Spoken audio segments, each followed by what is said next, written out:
তো কারো বাবার গেলে না, এটা সবার। আমরা তো কোনো ঝগড়ার উদ্দেশ্যে আসিনি, এখানে আসছি আল্লাহর ইবাদত করে। তারা আলেম, এটা কোন আলেম? বিশ্ব ইজতেমা ময়দানে তাবলিগ জামায়াতের দুই গ্রুপের মারামারির ঘটনার পরে 18ই ডিসেম্বর ঠিক দুপুর 2টা চিত্র এটি। বিশ্ব ইজতেমা ময়দানে যে সকল মুসল্লিরা ছিলেন তারা এই মুহূর্তে অনেকে দেখছি আমরা তাদের সাথে যে আসবাবপত্র ছিল সেগুলো নিয়ে চলে যাচ্ছেন।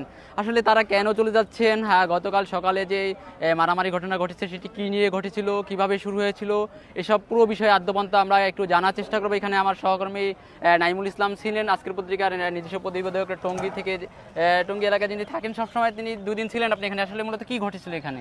গত 29শে নভেম্বর থেকে 3ই ডিসেম্বর পর্যন্ত মাওলানা জোবায়ের অনুসারীরা এখানে 5 দিনব্যাপী জোর ইজতেমা করে।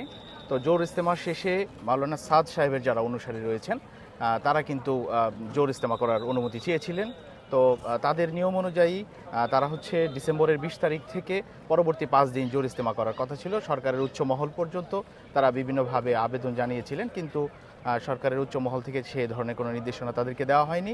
এরপরে তারা হচ্ছে গাজীপুর মেট্রোপলিটন পুলিশ এবং হচ্ছে গাজীপুর জেলা প্রশাসকের কাছে তারা লিখিত আবেদন জানিয়েছিলেন, কিন্তু সেখান থেকেও তারা অনুমতি না পেয়ে গতকালকে তারা বেশ কয়েকবারই ময়দানে ঢোকার চেষ্টা করেছিলেন, কিন্তু ভেতরে অবস্থান করছিলেন মাওলানা জোবায়ের অনুসারীরা।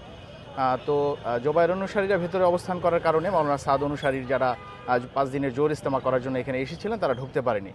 সর্বশেষ হচ্ছে গতকালকে অর্থাৎ মঙ্গলবার দিবাগত রাত 3টার দিকে সাদ অনুসারীরা বিভিন্ন জেলা থেকে জোর ইজতেমা করার জন্য তাদের গাড়ি নিয়ে ময়দানের আশপাশে অবস্থান করেন।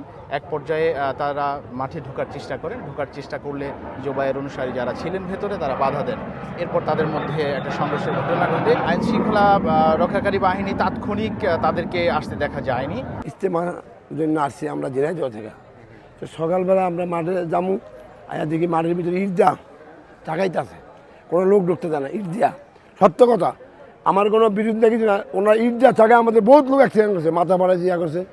আমাদের হাতে কিচ্ছু নাই, আমরা তো কোনো আসলে ঝগড়ার উদ্দেশ্যে আসিনি, এখানে আসছি আল্লাহর ইবাদত করে।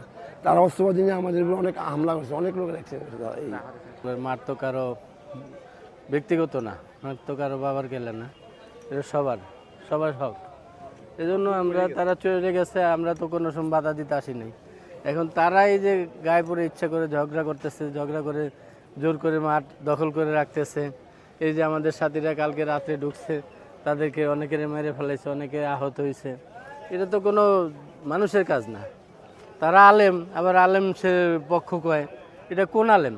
পরবর্তীতে আমরা যখন সকালে 7টা নাগাদ সেনাবাহিনীর বেশ কয়েকটি টহল দল এখানে এসেছে, বিজিবি এসেছে, লোকাল 2টি থানার পুলিশ, টঙ্গী পূর্ব এবং টঙ্গী পশ্চিম থানা পুলিশ এর সদস্যরা এখানে এসেছে। তারপর সাদ অনুসারীরা ময়দানে অবস্থান করেছেন। এমত অবস্থায় হচ্ছে আমরা যেটা জানতে পারলাম যে স্বরাষ্ট্র মন্ত্রণালয় থেকে তাদেরকে মাঠ খালি করার একটা নির্দেশনা দেওয়া হয়েছে। তো এই নির্দেশনার পরেই আসলে এখানে যারা মুসল্লিরা রয়েছিলেন তারা তাদের মালামাল নিয়ে বেরিয়ে যেতে শুরু করেছেন।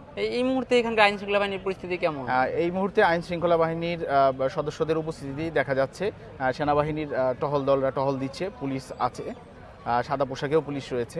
এই রকম যে শান্তি শৃঙ্খলা বজায় রাখা, উভয়ের মধ্যে শান্তি শৃঙ্খলা বজায় রাখা, শান্তি কোনো রকম রক্তপাত না হয়, কোনো রকম হাঙ্গামা না হয়, সেই নির্দেশে আগেও ছিল, এখনো আমাদের প্রতি সেই নির্দেশ আছে। আমাদের মেট্রোপলিটন আইনের 30-31 ধারা বলে যে 3 কিলোমিটার মধ্যে ইজতেমা ময়দানে 3 কিলোমিটারের মধ্যে কোনো সমাবেশ হবে না, অস্ত্রশস্ত্র, লাঠি, বিস্ফোরক দ্রব্য নিয়ে কেউ চলাচল করবে না, 2 এর অধিক ব্যক্তির কোনো সমাবেশ এখানে ঘটবে না, এবং লাউড স্পিকারে কোনো